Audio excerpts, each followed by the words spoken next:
So in common law, contracts are extremely important.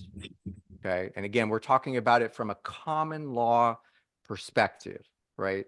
So for those of you guys who don't have it, I want to invite you to go download or obtain a copy of Black's Law Dictionary and really start to look up these words.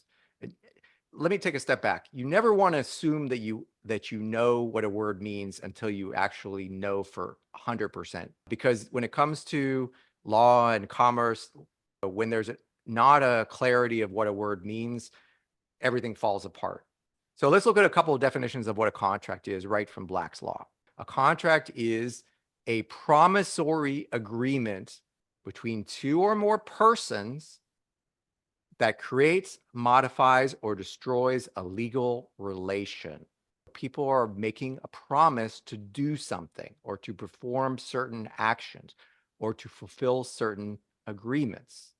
Okay, it can be between two or more persons. And in this case, persons refers to individuals because there is some confusion because the word person has been co-opted, and in modern commerce, person can also refer to a corporation, but here we're talking about individual living men and women. Another definition, an agreement upon sufficient consideration to do or not do a particular thing. Consideration is so important when it comes to contracts. We're going to see that in a minute. And this is where a lot of contracts are falling short. And this is where you can obtain a remedy because there has not been consideration. An agreement between two or more parties, preliminary step in making of which is offer by one and acceptance by other, in which minds of parties meet and concur in understanding of terms. So someone makes an offer, someone accepts that offer, and now we have a joint, essentially a meeting of the mind saying a mutual agreement saying, yes, we both or all agree to this. Okay. And there's clear understanding as well. One more definition. It is agreement creating obligation. So we're obliging, creating obligation in which there must be competent parties, subject matter, legal consideration, there's that word again, mutuality of agreement, and mutuality of obligation. And agreement must not be so vague or uncertain that the terms are not ascertainable. We're creating an obligation, contract. We're contracting in to do something, narrowing the scope. But we need to have people who are competent, who are capable of understanding the terms, clarity of terms, consideration. Let's take a look at the word consideration. What is consideration? Consideration means that each party is giving up something of value that is deemed valuable by the other party or by the other parties.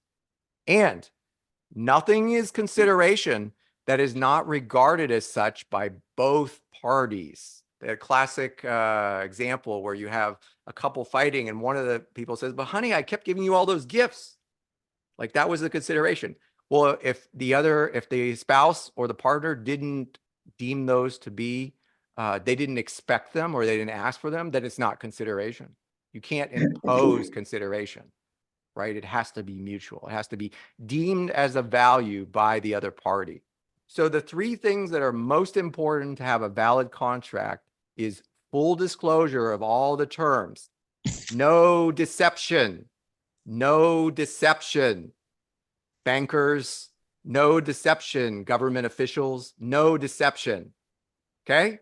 Got to be all out on the table. Keep that in mind when you're dealing with these contracts. No deception. Otherwise, it's completely invalid just on that one point. Valid consideration. So each party gave up something valuable that was deemed valuable by the other party or parties and therefore worthy of entering into a contract. And everybody has to have free will consent.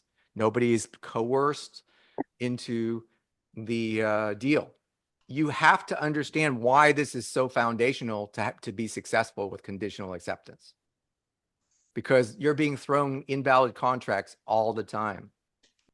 This is your remedy.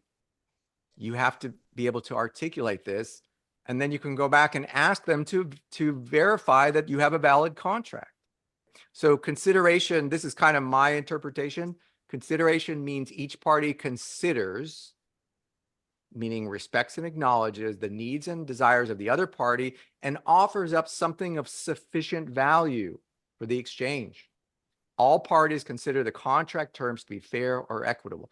This class, this workshop is a contract between each of you and me, because you agreed to show up and I agreed to offer you something of value in exchange for your time and attention. And I also, it's mutual, because by teaching you this, I'm getting something out of it too. It's all been above board. There's no hidden agendas. It's all based on mutual consideration, full disclosure, and free will consent. So I want you to think about that now, and think about all these contracts that you have already entered into or may have entered into, one or more of them. And just think about those three aspects now. So birth certificates, your social security card, your driver's license, passport, marriage license, a fishing permit, court summons or arrest warrant, an eviction notice, an unemployment agreement, an insurance policy, a credit card, a personal loan, a mortgage, a student loan, an auto loan, a medical bill, a tax bill, a utility bill. All of these are commercial contracts. But are they? Are they really valid? Think about it.